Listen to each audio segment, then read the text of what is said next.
paraguayos aquel 1 de agosto del año 2004 y estoy referenciando al incendio del Licuado Bolaños, donde se registraron más de 400 muertes. ¿Y por qué queremos centrarnos en esto? Porque vamos a hablar acerca de esas cuestiones que tienen que ver con los establecimientos, todas esas situaciones, cumplimientos obligatorios, normas que deben cumplirse en cuanto a señaléticas y la infraestructura propia de estos edificios que tienen que observarse por parte de las autoridades para que este tipo de situaciones no vuelvan a ocurrir nunca más. Asimismo, el eslogan mismo de estos recuerdos alude a que nunca vamos a olvidar este suceso. ¿Por qué? Por muchas aristas justamente, y por qué es importante no olvidarla para que aprendamos de ella. Esta tarde vamos a aprender acerca de las salidas de emergencia, acerca de justamente estos elementos que nos sirven mucho a la hora de registrar esta clase de incidentes en cualquier espacio. Y para ello lo tenemos con nosotros ya conectado al señor Alejandro Buzó, jefe de la Dirección de Prevención contra Incendios de la Municipalidad de Asunción. Es así. Alejandro, muy buenas tardes. ¿Qué tal? Buenas tardes, ¿cómo están? Un placer estar con ustedes y con toda la audiencia. Es así, Alejandro. Como introducción nada más. Entiendo que a partir de esa situación que se generó en aquel 2004, se detectaron muchísimos establecimientos que, si bien contaban con esa señalética, hablamos de esos cartelitos de salida de emergencia, finalmente no daban a ningún lugar. Yo recuerdo que se daban esas situaciones que en efecto se comprobaban en los establecimientos, tenían esos carteles pero te daban hacia la pared, te daban hacia un sector de baño, te daban hacia un pasillo que no llevaba a ningún lugar. Ese tipo de situaciones al día de hoy, 20 años después, todavía se constata en algunos establecimientos, Alejandro. Bueno, realmente eran otros tiempos, era otra ordenanza también y era otro sistema de verificación que se tenía en ese entonces, bastante débil, bastante pobre, hay que reconocerlo en cuanto a prevención de incendios. Si ponemos en un punto de comparación nada más, la propia municipalidad no tenía un área técnica de prevención de incendios. Al momento del incendio del Licuado Bolaños en el año 2004 tenía apenas un área de inspectoría general que en forma genérica hacía las inspecciones, y que esa ordenanza inclusive vigente, la 25.097 en ese entonces, le otorgaba a los cuerpos de bomberos la responsabilidad de hacer las inspecciones. Entonces era como que no había un sistema muy fuerte, eran diferentes actores que no estaban conectados los que tenían una responsabilidad, y obviamente esa falta de comunicación y también yo creo de dimensionar el factor de riesgo que se tenía en ese entonces permitió que cosas como el Licuado Bolaños ocurriesen. A hoy hay una ordenanza nueva, ya tiene 10 años, estamos inclusive tratando de que se actualice, que sea una ordenanza que esté a la altura de lo que hoy la ciudad necesita. E inclusive también hay que ver más allá de Asunción, hay que ver que hay ciudades que están creciendo, que se están urbanizando a lo largo y ancho del país y que también tienen necesidades. Fíjate que hay municipios que ni siquiera tienen áreas técnicas, ni siquiera ordenanzas en materia de prevención de incendios. Entonces, a nivel país sí, yo creo que todavía nos falta un poco más de inversión y de tomar las medidas, empezando por lo normativo. Pero sí hay locales que todavía encontramos con algún tipo de debilidad en términos de prevención de incendios. Si bien es cierto, no es la constante, hemos mejorado en cierta manera, pero también hay una cuestión que creo que es fundamental de expresarla. No solamente es el tema del control de la autoridad competente, sino también de la responsabilidad de la gente, los propietarios de locales, no solo para hacer la instalación de los sistemas que son requeridos, también es para el mantenimiento de su propio local, de su propia instalación, y obviamente también el mantenimiento de los sistemas que deberían estar funcionando en el momento que se diese algún tipo de incidente que puede terminar siendo un gran incendio. Esta ordenanza a hoy día, ¿cómo se efectiviza, Alejandro, los controles, cómo se realizan por parte del municipio y a qué también se están arriesgando de repente las instituciones que incumplan?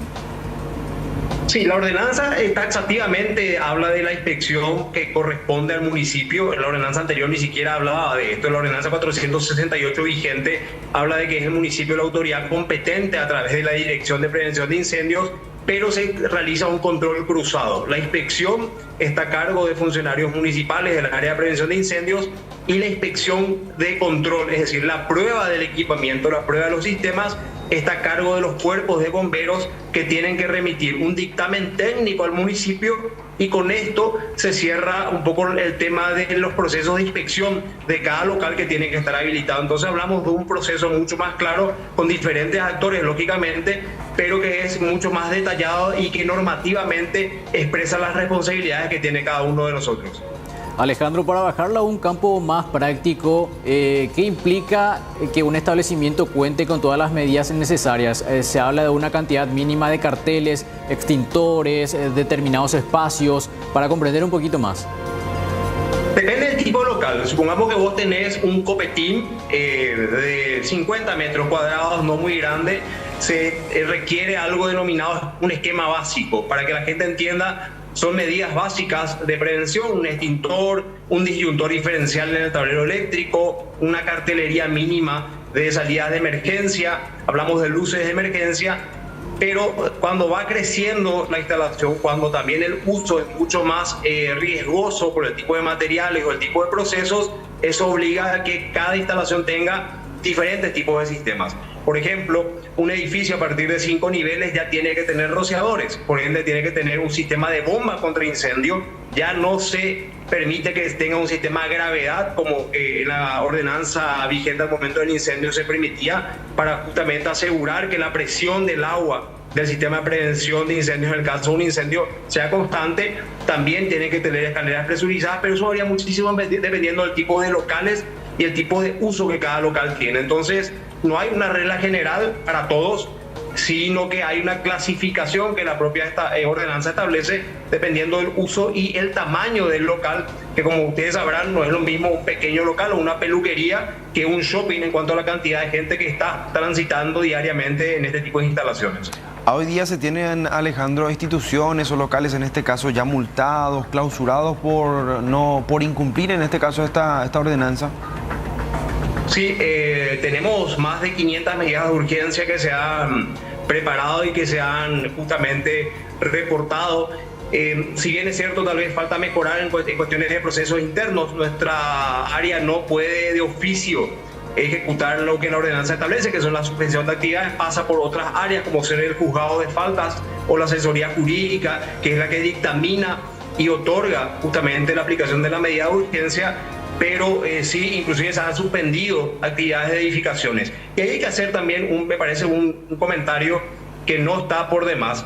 Cuando una edificación no cumple, y nos ha tocado casos como el que voy a mencionar, y nosotros como municipalidad, a través del área técnica, ejecutamos una medida de urgencia, muchas veces propietarios buscan por otros canales, por ejemplo el estadio jurídico, que no se cumpla esa medida, y buscan, por ejemplo, como ocurrió lastimosamente en un edificio, que un amparo les permita seguir funcionando a pesar de que no tiene las medidas requeridas por nuestra ordenanza. Entonces, eso nos muestra también un poco que a pesar de que hay avances por parte de la autoridad competente, si todo el sistema, hablamos de todo el sistema estatal, no funciona en la misma sintonía y no prioriza la seguridad de la gente, obviamente va a estar débil el sistema por más que la autoridad competente cumpla sus funciones, que fue un caso puntual. Y otro caso también, si me permito señalar, hay edificaciones que son anteriores a esta ordenanza vigente, hace 10 años, que no se han regularizado en los plazos que la propia ordenanza establecía, le daba 2 años de plazo,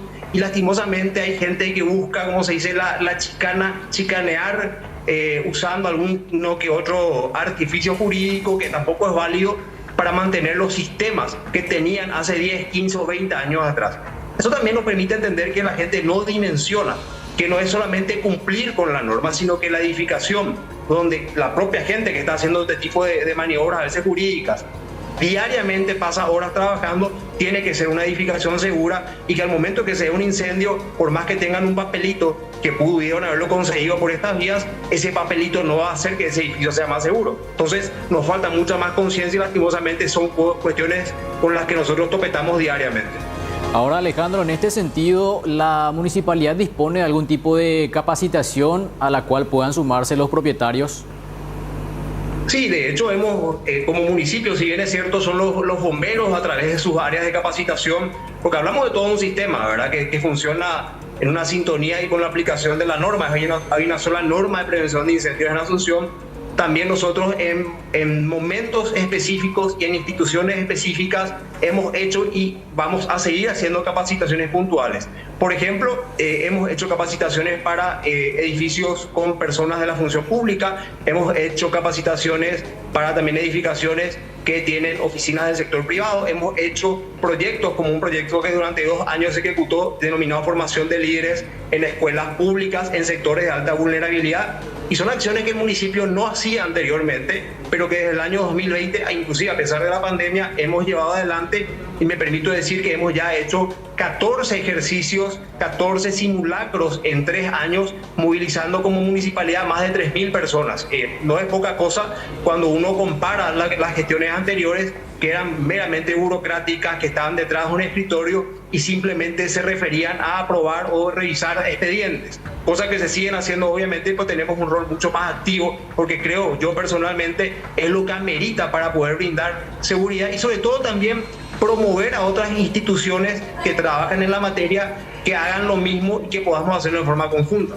Ahora, Alejandro, en cuanto a lo que tiene que ver con las sanciones, ¿cuál es el valor máximo establecido en concepto de multa? Y te consulto esto porque posiblemente por ese lado vamos a llegar más a los propietarios. Cuando se le toca al bolsillo es donde realmente ellos empiezan a regularizarse para evitar este tipo de sanciones. Convengamos que la ordenanza 468 no establece multas, establece la suspensión temporal y la suspensión permanente de locales que incumplan justamente las medidas que están allí. Es ahí donde de repente existe otro tipo de mirada cuando van a los juzgados de falta y los juzgados disponen multas o inclusive prórrogas que tampoco están establecidas en la ordenanza. Entonces, ahí hablamos de una cuestión de criterios que la propia ordenanza no establece, porque la ordenanza establece que mientras un local no esté adecuado a lo que solicita medidas de prevención de incendios, se tiene que hacer la suspensión temporal. Que no habla de multas porque es ponerle un valor a un incumplimiento que puede significar la pérdida de vidas de personas en un incendio.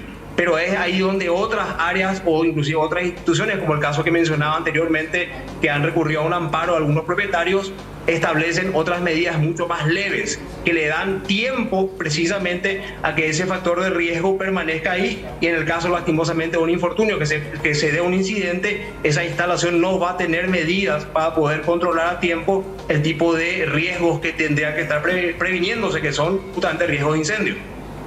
Es así, Alejandro. Muchísimas gracias por estos detalles que estamos seguros van a llegar a más de un propietario que en este momento se encuentra posiblemente en falta, y que esto le va a servir también para dar un poco de luz, pero por sobre todo para brindar esa seguridad para sus instalaciones y desde luego para las personas que van ingresando ahí a diario. Muchas gracias, Alejandro. Sobre el punto nada más, antes de despedirme, tocaste un tema que es fundamental. La responsabilidad del propietario, se haya hecho o no una inspección, se haya verificado o no un mantenimiento, es indelegable. El propietario de un local va a ser siempre jurídicamente responsable en lo civil y lo penal por cualquier cosa que ocurra. Entonces, ese mensaje a los propietarios no es solamente para cumplir en un papel, es para evitar una desgracia y también que ellos eviten enfrentar responsabilidades jurídicas mucho más pesadas en el caso de que ocurra algo, y sus responsabilidades no se delegan. Entonces, ese es un detalle no menor, que agradezco que hayas comentado eso, porque hay que recordarlo y ojalá que tomen conciencia para poner en regla sus edificaciones y sus locales comerciales. Muchas gracias, Alejandro, por tu tiempo. No, a las órdenes. Bueno, Alejandro Buzó, jefe de la Dirección de Prevención contra Incendios de la Municipalidad de Asunción.